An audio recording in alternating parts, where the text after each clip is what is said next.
Netanyahu deja un legado de no buscar resolver el conflicto con los palestinos, nunca fue una persona que pensara que es posible resolverlo, sino más que nada administrarlo.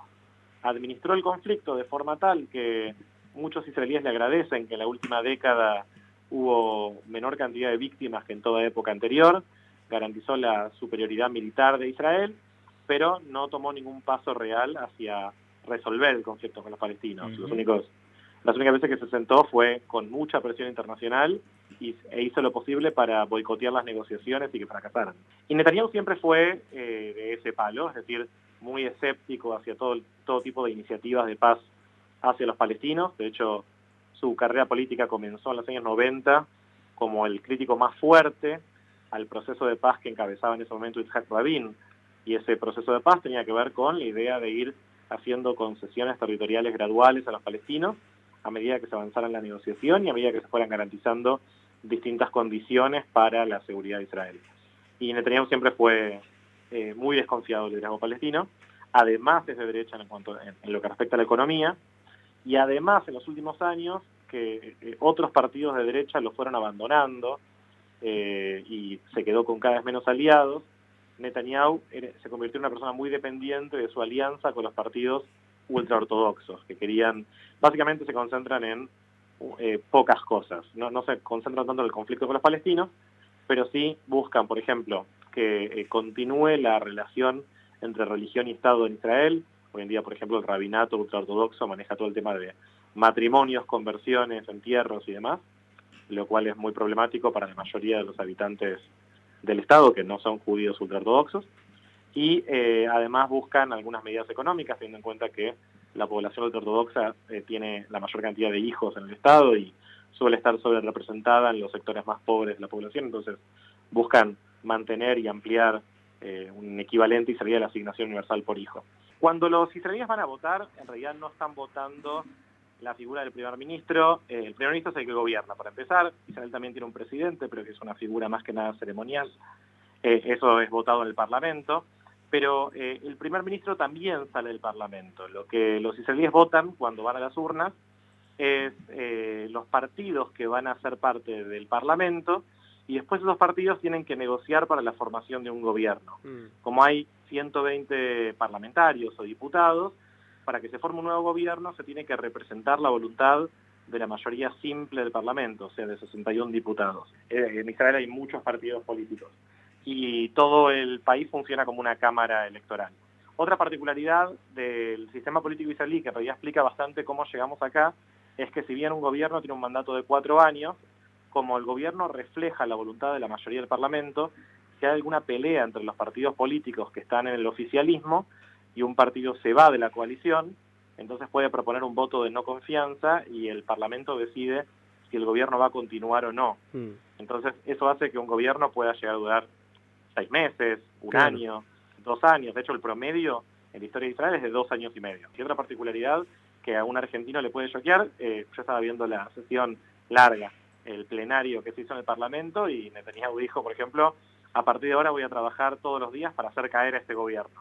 Eso que en Argentina sería una expresión, imagino que ilegal, pero seguramente muy criticada. En Israel es totalmente legítimo. La oposición puede participar activamente en generar la caída del gobierno. El gobierno está compuesto por 8 partidos políticos. Son 8 partidos que tienen poco en común más que su oposición a Netanyahu. Y dentro de esa coalición hay, por ejemplo, un partido socialdemócrata, Meretz, liderado por un hombre abiertamente gay. Hay un partido religioso musulmán, árabe musulmán, que piensa que plantea abiertamente que la homosexualidad es una abominación. Hay un partido también socialdemócrata, liderado por una mujer muy asociada al feminismo, que es el Partido Laborista. Y también hay partidos de derecha, de una derecha que fue expulsada por Netanyahu y que venía planteando que, si bien no tienen grandes diferencias ideológicas con Netanyahu, era momento de generar un cambio político y que Netanyahu se enfoque en los juicios por corrupción y fraude que tiene en su contra, y básicamente esta idea de que si él estaba en el gobierno se iba a ocupar de garantizar su impunidad y no iba a hacer lo que estaba bien para Israel. Y Naftali Bennett también es una figura asociada a la derecha, es una persona religiosa, que solía ser el director de la organización que nuclea a los colonos judíos en Cisjordania. Entonces se lo asocia mucho con el movimiento de los colonos y esta idea de no ceder territorio, pero principalmente creo que va a ser un gobierno que va a intentar mantener cierto statu quo en lo que respecta a los palestinos, porque cualquier medida que tomen, sea para la izquierda o para la derecha, puede generar el desarme del gobierno y que los israelíes voten en una nueva elección. Bennett se supone que va a gobernar los primeros 2 años y después va a estar sucedido por Yair Lapid, que es un líder de un partido centrista muy vinculado al secularismo, es decir, la idea de separar la religión y el Estado. Lo que vemos es una coalición de partidos que en su mayoría nunca se hubiera imaginado que estén juntos, pero que justifican esta coalición planteando que Israel necesita un cambio. Netanyahu gobierna Israel hace más de 11 años. Los últimos años para ellos fueron años de un fuerte deterioro institucional, la libertad de expresión, la separación de poderes y varias cosas más corren peligro y de esa forma justifican algo que seguramente para la mayoría de sus votantes resulta sorprendente. Desde el Vamos va a ser un gobierno que va a tener que luchar mucho digamos, por su propia legitimidad ante un electorado muy dividido.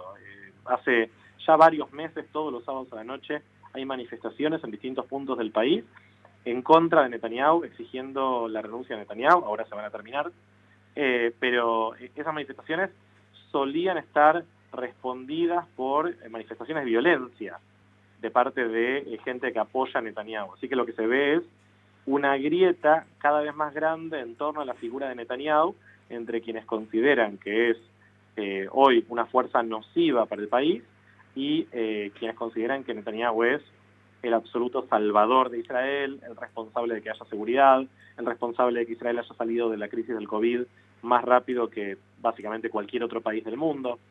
Y el discurso de Netanyahu de ayer apuntó a enfatizar esa grieta. Él prometió que iba a volver al gobierno lo más rápido posible, llamó a sus seguidores a mantener una resistencia activa contra un nuevo gobierno que él considera ilegítimo.